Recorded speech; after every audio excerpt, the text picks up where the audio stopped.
Sa atong unang pagbasa, isgutan dinhi nga ang Ginoo nagsaad gyud og nindot nga kinabuhi para sa mga Israelita, nga bisan pa og sila nakatagamtam nga murag gisilutan, ibalik gyud sa Ginoo ang nindot nilang kahimtang. Gani na apagi argumento nga butang nga niingon kuno ang mga Israelita tungod sa ilang mga kasakit nga naagian, niingon sila gikalimtan na mis Ginoo. Di ba na may panahon nga kanang makaingon tang mura man gikalimtan sa Ginoo, pero niingon ang Ginoo makalimot bagod ang inahan sa iyang masuso nga anak, dili gyud. Pero na kuno'y panahon nga makalimot ang tawhanong inahan sa iyang masuso nga anak, pero ang Ginoo di gyud malimot paghigugma o pag-atiman nato. Sige lingyay mong tupad ing na kaybaw baka nga gihigugma kas Ginoo, ing na nahibaw ka nga gihigugma kas Ginoo.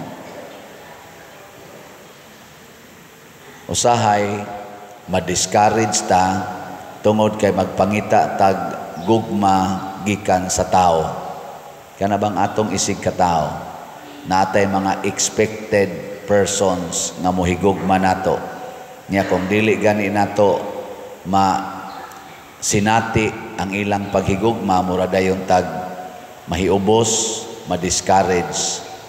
Mga asawa mahiubos kung di na mo text ang ilang bana. Nya busy kayong tulpok sa cellphone pero di gyud mo text sa asawa.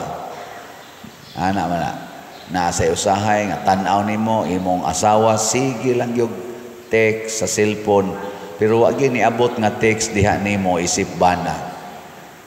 Mga anak, hala naa lang gyud ang naong sa cellphone, siging tuklok anang cellphone, pero di gyud ka text sa ilang ginikanan. Ana man ayaw na lang diha pangita o pagtagad gikan aning mga tao, kay kanang tao dali kay na malimot, pero matud pas Ginoo labaw gid siyang nahigugma nato. Siya'y muhatag nato og kinabuhi. Mo na dinhi sa atong ebanghelyo giangko niya ni Kristo nga ang amahan iyang giyong amahan. Nya nasuko kay mga Hudiyo kay nganong nag-angkon-angkon kas Ginoo nga imong amahan. Kita sad gitudloan sa tang Kristo, ingna ninyo ani pagampo amahan namo. Ana. Pero dunay gisultis Kristo dinhi. Ang anak walay mahimo sa iyang kaugalingon, nagbuhat lamang siya sa nakita niya nga gibuhat sa iyang amahan. Nilingi ana sad imong tupad ing na liwat kas amahan, na liwat kas atong amahan. Nangutan ako no. Unsa may timailhan na liwat ta, dili las naong. Naong usahay ka ng naong. Dali ra man na mo liwat-liwat kay usahay gani ini kataos bata maliwat mas artista. Kay ang mama gasigig tan-aw sa artista, idol kay niya. Usahay gani maliwat sa naong sa pari, kay ang mama gasigig simba. Niya samtang nagmabdos, gipangalaan niya ang pari, pagkatao liwat gyud pari. Anang pertiin taong pangigis bana kay suko kay bana abi niya nakatampo gyud ang pari, no? Mao na hinimbahon man kayo. Ana man na muliwat-liwat ba? Pero ang nindot yun, ang batasan ug ang binuhatan, hain man maliwat. Ana, nya kaya nga tong amahan sa langit, nahigugma man sa tanan, matod pa gani diri, para sa mga buutan, ihatag niya ang grasya. Para sa mga makasasala, ihatag niya ang pasaylo. Sa ato pa, buutan yun kayo ang amahan. Kinsa man ninyo dinhi ang hangtod karon wa nagyoy gidumtan nga tao. Tasang kamot. Taas lang ba? Una, nganong wa may niisa ninyo na agid mo gidumtan? Ayaw. Tanawa ha, ang buutan hatagi og grasya. Ang buangon hatagi pasaylo. Pasaylo. Aron wa na gid tay dumtan. Mao na nga importante kaayo ning makailagid tas amahan. Nya gahisgot ra ba dinhi si Hesus nga matod pa niya ayaw kamo kahibulong niini kay moabot ang panahon nga makadungog sa iyang tingog ang tanang mga patay nga anaa sa ilang lubnganan. Kana day mga gipanglubong mabuhi nagbalik. Mo nang moingon bitaw ko kana magmisa kog patay, moingon jud ko ayaw mo kaguol nga namatay ni karon siya kay buhi man ni ang iyang kalag nya pabangonon gid nas Ginoo. Pero matud pa niya dire og manggula sila sa ilang lubong kadtong maayog binuhatan pasabot samtang buhi pa mabanhaw og mabuhi og kadtong daotag binuhatan mabanhaw apan silutan. So mabanhaw ra gid itang tanan. Di gid ni mamatay ang atong kinabuhi. Pero dunay duha ka mga kahimtang. Dunay mabanhaw aron musod adtong kinabuhi nga way katapusan katong langit ug naa say mabanhaw aron silutan. Kanang mopalit mog slat nya human mamatay mo. Unsa man na inigsilot inigkabanhaw na ninyo unsa kana silutan mo o adto mo sa kinabuhi? Kusga mura mamog mga patay kinabuhi wa day mo siguro palit gyud kag slat imo gunang gihatag imong kwarta nga ni simbahan ana adto jud ka ana sa kinabuhi nya kanang naa kay kwarta tag 100 raman ni atong slat nalay usa nga 500 duha ang tag 100 naa kay kwarta nga 1,000 nya di jud ka mo palit og usa ka slat bisag 100 na lang nya abot yas unahan mabangga ang habal-habal nga imong gisakyan niya mabuak imong patay ka inigbanhaw nimo asa man ka padong adto ka sa kinabuhi o ari ka sa silot ato na lang ang bana-banaon murag wa man jud kay gibuhat nga maayo kay para ra mas imong kaugalingon adto gyud ka ana sa silot. Labaw na gyud kung nagdumot ka kay naay nangutang nimo wa gyud mo bayad niabot na lang huliwik wa lang yapon mo bayad nya di ka pasaylo na musamot na gyud na nga perti na gyud dako sa imong problema kay ngano man nagdumot gud ka ang gustos Ginoo pasaylo karon godo magpasaylo ay man ta mangayo tag pasaylo mangumpisal ana mo na mga igsuon sa atong tubag sa Salmo sa atong tubag ang Ginoo maayo og maluluyon ato ginang paningkamutan nga masunod na nato ang kamaluluyon sa Ginoo. Dili pwedeng maayo kag binuhatan pero di ka maluluyon sa mga dautan. Mabuta nang kita di kita mulambo din sa Pilipinas tungod aning atong crab mentality. Kusog man ta mutahod sa Ginoo, kusog man ta manimba isip mga Filipinos. Daghan man ta dinig mga nindot kayong debosyon, Santo Niño, Nazareno, mga Birhes Guadalupe, Birhen sa Lourdes, daghan kay ta dinig mga San Vicente, ana. Kay ganahan jud kay ta nga kana ganing maghimo og mga debosyon.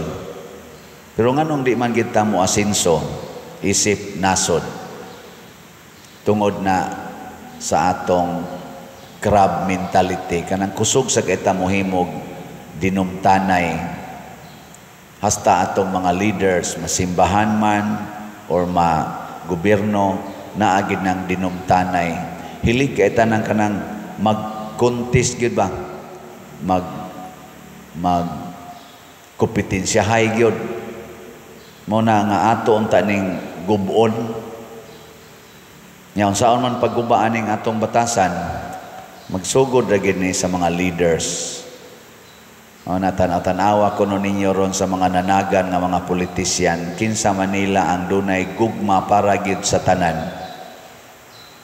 Kana bang liwat-liwat sa Ginoo ba nga kamaong mo pasaylos mga buangon, nya kamaong mo paubos, dili magsigi og pangangkon nga ako ni naamoy nakitaan. Ha? Uy, panubag mo wa pa mo'y nakitaan. Hapit na ra ba? Mayo 12, wa nakaabot og pila na lang kaadlaw. Sa kabuwan na lang kapin. Dool na lang kayo. Muna nga karon maniid gitag maayo. Kay pinaagi anang atong pagpili, anha diya magsugod sad ang kausaban. Naanataroy mga lata na kaayo nga mga kinaiyang. Hinaot unta nga mabag-o ni ba? Kanang kamao na gitang mo puyo o kinabuhi nga makapalambo nato, makapahiusa nato, o makapawagtang aning mga dagko kayong sala. Labi na gining drugas, kaning korupsyon, pagsigig pangwarta, kaning ni ang mga terrorism, masulbad na ning kagutom, unemployment, kaning ni ang mga kalisod yun aning pagpa-ospital.